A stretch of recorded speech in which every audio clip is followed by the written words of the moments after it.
Grace, and today I'm going to be doing my June book haul. I have read 8 books and 1 graphic novel this month, which is pretty good.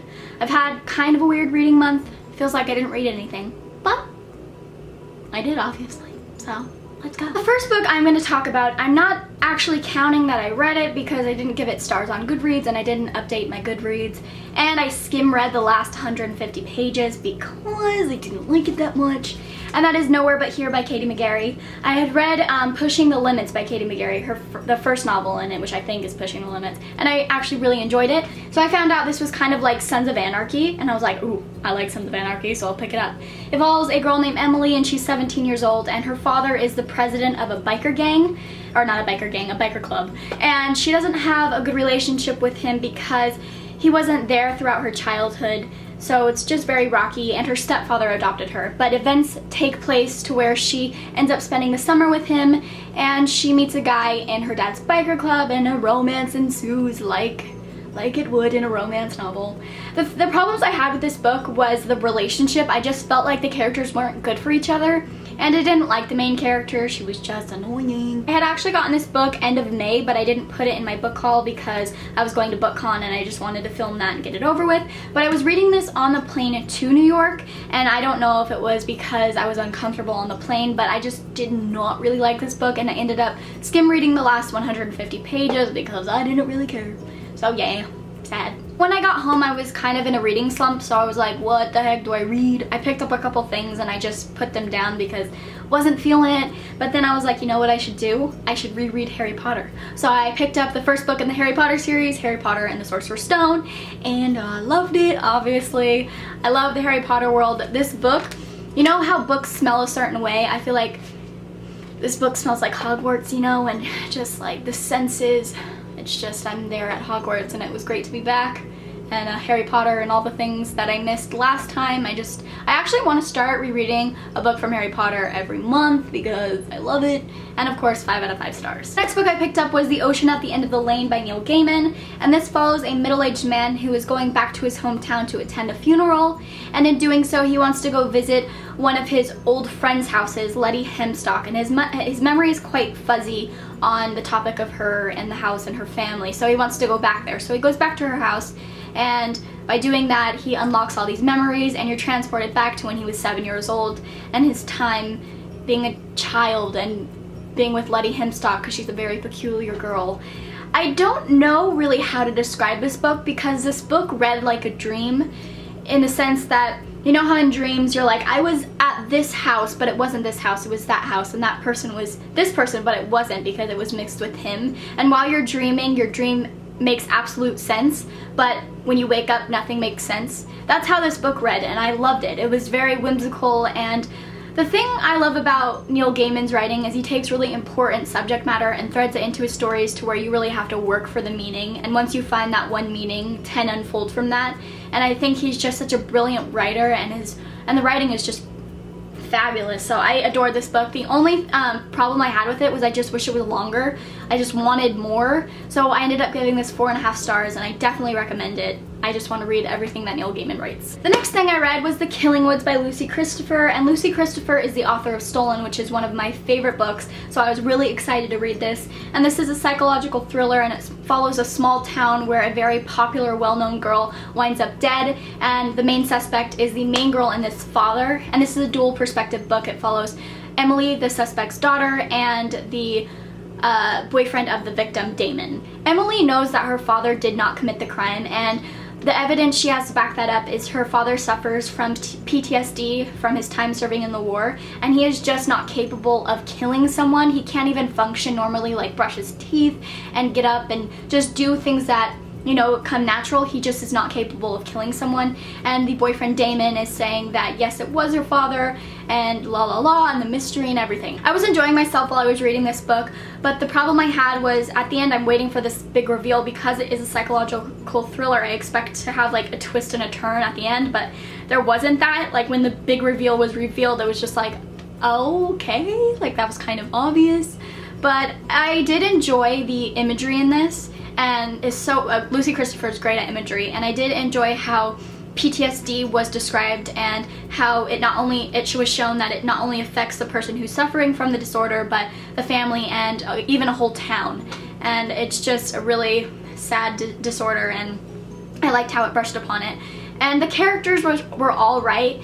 The characters kind of reminded me of, if you guys ever seen the show Skins. I've only watched a couple episodes, but I feel like these characters would be in that show just because they're kind of twisty and weird and quirky, kinda. So yeah, I was a little bit disappointed with this book. I ended up giving it 3.5 stars, but I did enjoy it.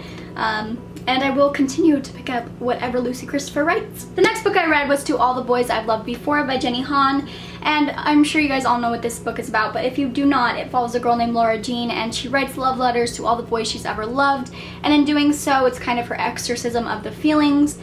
And one day they accidentally get sent out, and it's her dealing with all the problems that ensue for the situation. This book was absolutely fabulous and adorable and so much fluff. I loved the family dynamic, I loved the sisters, and I myself have 2 sisters, so I could relate to how strong a sister bond is.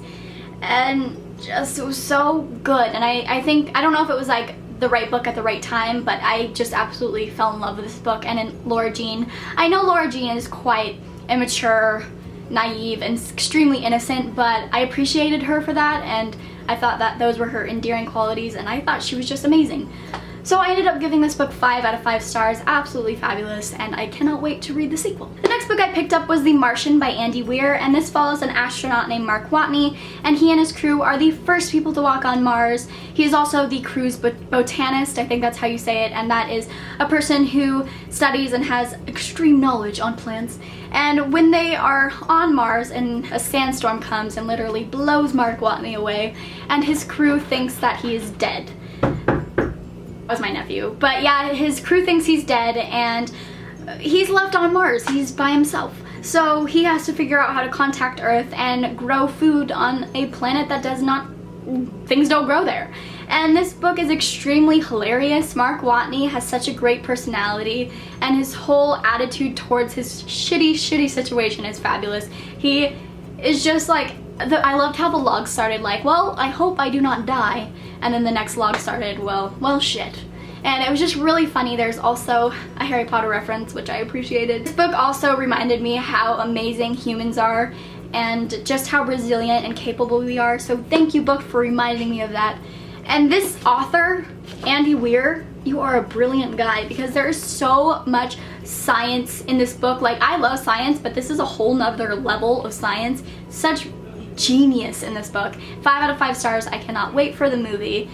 Fabulous book. I recommend it to anyone. The next book I picked up was Poison Princess by Cressley Cole, and this follows a 17-year-old girl named Evie, and she has had predictions of the apocalypse, but her mom thinks she's crazy, so she kind of sent her to an insane asylum, and she's back and she's kind of just dealing with that.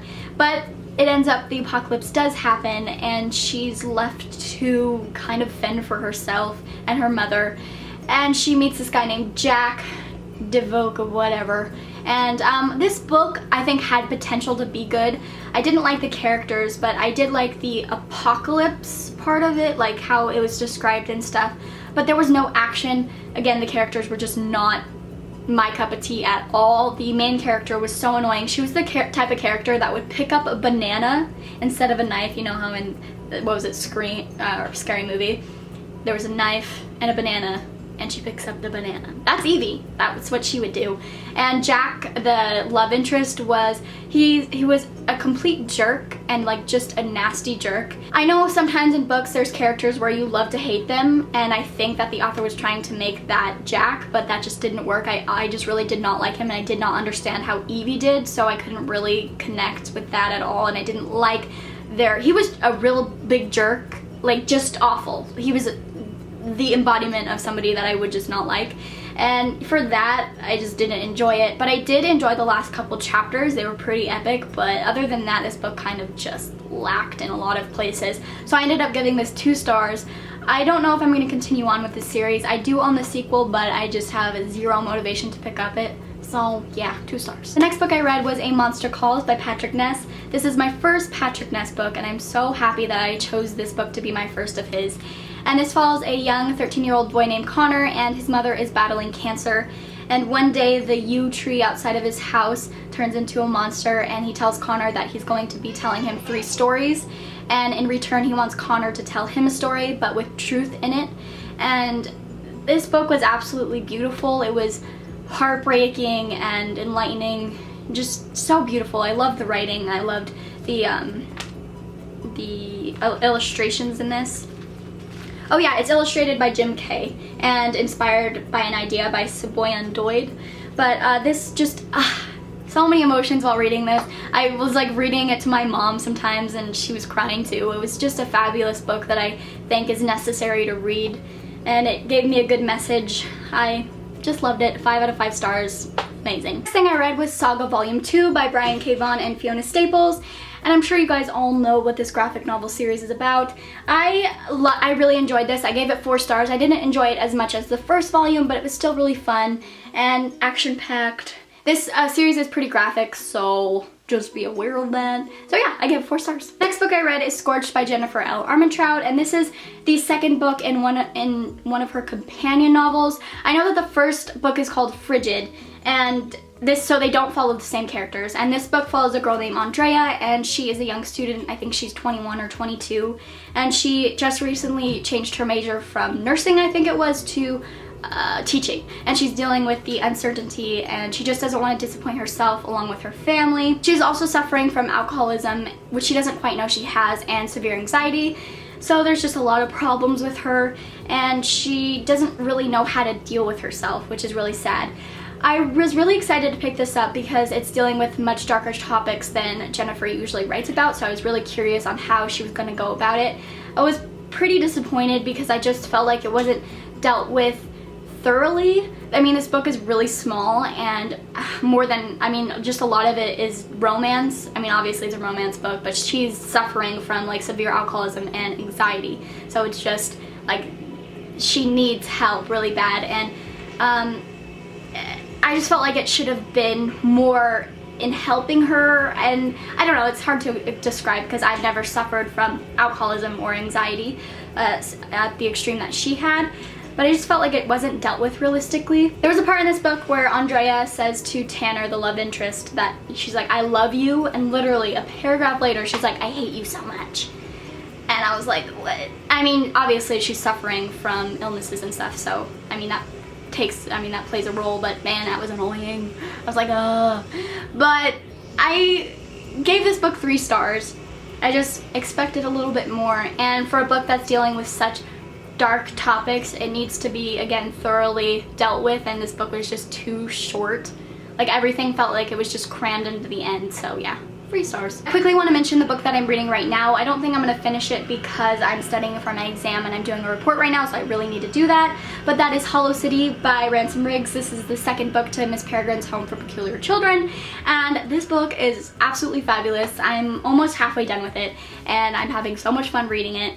I know these books look scary from the cover, but they're quite funny and so creative. I can't really tell you what it's about because it's so unique, and it has that quality that Harry Potter had, not in content, but the fact that when you're reading, like, you're totally engrossed in the stories and the character, and it just kind of has that like lovable, like how you love the characters so much. I don't know how to quite explain it. I mean, obviously they're not like Harry Potter, but just that feeling like nothing matters outside of the world but the book, you know what I'm saying? But yes, if you guys haven't checked out that series, I would highly tell you to go do that. So those are all the books that I read in June. I don't have a favorite book of the month because I read like 4 5-star books, so it's all a tie between them, but I'm curious to know what your favorite book of the month is, so you can go ahead and comment down below. And thank you guys so much for watching, and I hope you have a wonderful day, and I'll see you in my next video. Bye!